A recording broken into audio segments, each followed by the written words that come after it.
कैसे हो दोस्तों। मैं डॉक्टर अमनदीप सिंह स्वागत करता हूं आपका कहानियों के इस अद्भुत संसार में। मैं कहानियां सुनाता हूं, जुगनू हूं, रोशनी दिखाता हूं। आज की कहानी में हम जानेंगे कि अगर हमें अपनी मंजिल को प्राप्त करना हो तो शारीरिक बल नहीं बल्कि मानसिक बल यानी हमारी सोच काम में आती है। तो चलिए कहानी शुरू करते हैं। कहानी शुरू होती है चिड़िया के एक ऐसे बच्चे से जिसके माँ बाप इस दुनिया से जा चुके हैं और उसकी मौसी उसे पाल पोस कर बड़ा करती है। वो मौसी से बहुत बार पूछता है कि बताओ मेरे माता पिता का देहांत कैसे हुआ, लेकिन मौसी उसे कुछ बताती नहीं है। मौसी उसे ज्ञानवर्धक और अच्छी ताकत प्रदान करने वाली कहानियाँ निरंतर सुनाती है। आज ये छोटा सा बच्चा बड़ा हो चुका है। ये जिद पकड़ लेता है कि आज तो मुझे आप बताओ कि मेरे माता पिता को किसने मारा और उनकी डेथ कैसे हुई, नहीं तो मैं घर पर नहीं आऊँगा। तो मौसी मजबूर हो जाती है और वो उसे बताती है कि कैसे एक बार बहुत तेज बारिश हुई, उस बारिश की मार को ना सहारते हुए तुम्हारे माता पिता दोनों ने दम तोड़ दिया। तो ये बच्चा तो भी वैसे बच्चा ही है, तो वो बारिश के प्रति, वो पानी के प्रति अपने मन में द्वेष पाल लेता है और वो पूरी रात ये सोचता है कि कैसे अपने माँ बाप के जो देहांत का बदला इस बारिश से लिया जाए। तो वो जंगल में निकलता है, उसके मन में क्रोध है और जैसे वो आगे बढ़ता है तो उसे रास्ते में उसका एक दोस्त मिलता है। वो दोस्त एक कौवा है।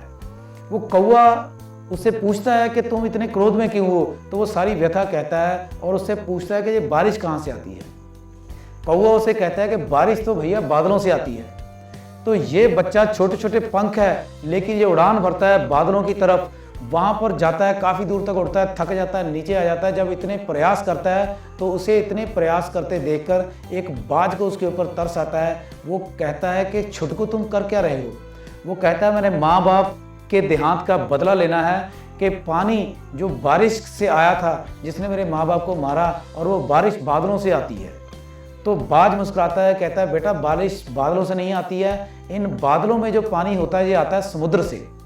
तो वो बच्चा मन में जज्बा लिया समुद्र तक पहुंच जाता है। वो समुद्र को ललकारता है। समुद्र उसकी ललकार का जवाब देता है, अरे ये पिद्दी और ये पिद्दी का शोरबा, तुम कर क्या सकते हो। अब समुद्र अहंकार में है क्योंकि बड़ा है। ये उसको ललकारता है कि तुमने मेरे माँ बाप का देहांत किया है, और समुद्र आगे कहता है कि तुमने जो करना कर लो, मैं देख लूंगा। अब इस चिड़िया के बच्चे के मन में बहुत जज्बा पैदा होता है और वो एक प्रण करता है कि समुद्र को खत्म करूंगा। तो वो अपनी चोंच में पानी भरकर ले जाकर दूर जाकर फेंकना शुरू कर देता है और समुद्र हंसता है, अबे तेरे जैसे लाखों भी आ जाएं तो इस पानी को यानी समुद्र को खत्म नहीं कर सकते। ये क्या इसने बचकानी हरकतें लगा रखी है, एक ही चपेट कीजिए मेरी मार है। समुद्र ये कहकर शांत हो जाता है, लेकिन वो चिड़िया का बच्चा वो पानी की बूंद भरता है और बाहर फेंक कर आता है। और देखते ही देखते कई दिन उसे बीत जाते हैं इस क्रिया को करते करते। कुछ पक्षी वहाँ से उड़ते हुए जाते हैं। वो पक्षी उस बच्चे को पूछते हैं। वो बच्चा बताता है कि कैसे समुद्र ने मेरे माँ बाप की जान ली। तो वो पक्षी कहते हैं यार ये समुद्र के पानी ने जान तो हमारी भी ली है। तो वो भी उसकी मुहिम में शामिल हो जाते हैं। धीरे धीरे करके इन पक्षियों के झुंड की जो बातें, जिसका जो मुखिया वो चिड़िया का बच्चा है, पूरे जंगल में आग की तरह फैल जाती हैं। हजारों लाखों करोड़ों पक्षी कुछ ही महीने में उस बच्चे के साथ आकर खड़े हो जाते हैं और सभी एक कार्य करते हैं कि वो समुद्र के पानी को चोंच में भरते हैं और जंगल में इर्द गिर्द बिखेर देते हैं। उस चिड़िया के बच्चे का सिर्फ एक ही सपना है कि ये जो बड़ा समुद्र है, ये जो विशाल समुद्र है, इस समुद्र के पानी को अपनी चोंच में भरकर इस तरीके से बिखेरेंगे कि वो छोटे छोटे तालाबों में बढ़ जाएगा। इसकी ताकत जो है वो बहुत छोटी हो जाएगी, इसका जो अहंकार है वो टूट जाएगा, ये फिर कभी किसी को मार नहीं पाएगा। तो जब वो अपना ये सपना दूसरों के माइंड में ट्रांसफ़र करता है तो दोस्तों हजारों लाखों करोड़ों पक्षी इस मुहिम में शामिल हो जाते हैं। वो सभी जब चोंच भरते हैं समुद्र वाकई में डरने लगता है क्योंकि समुद्र का स्तर अब नीचे होने लगता है। इससे समुद्र घबरा जाता है और एक दिन ऐसा आता है कि समुद्र घबराया हुआ प्रकट होता है और वो हाथ जोड़कर वहाँ खड़ा होता है कि मुझे बख्श दो। अब करोड़ों पक्षी कहते हैं कि क्यों। अब वो चिड़िया का बच्चा कहता है कि नहीं, तुम्हें तो अब हम तोड़ कर रहेंगे, तुम्हें अब हम तालाबों में बांट कर रहेंगे। वो विनती करता है कि मेरा अस्तित्व खत्म हो जाएगा, आज के बाद मैं माफ़ी मांगता हूं कि मैंने जो भी तुम्हें कहा मैं अपने शब्द वापस लेता हूं, लेकिन तुम मुझे बूंद बूंद करके ख़त्म करना छोड़ दो, इससे मेरा अस्तित्व खत्म हो जाएगा। तो इसके बाद कुछ जो अच्छे और बुद्धिमान पक्षी होते हैं वो चिड़िया के बच्चे को समझाते हैं कि बेटा किसी को मारने से कोई मुसीबत का हल नहीं होता।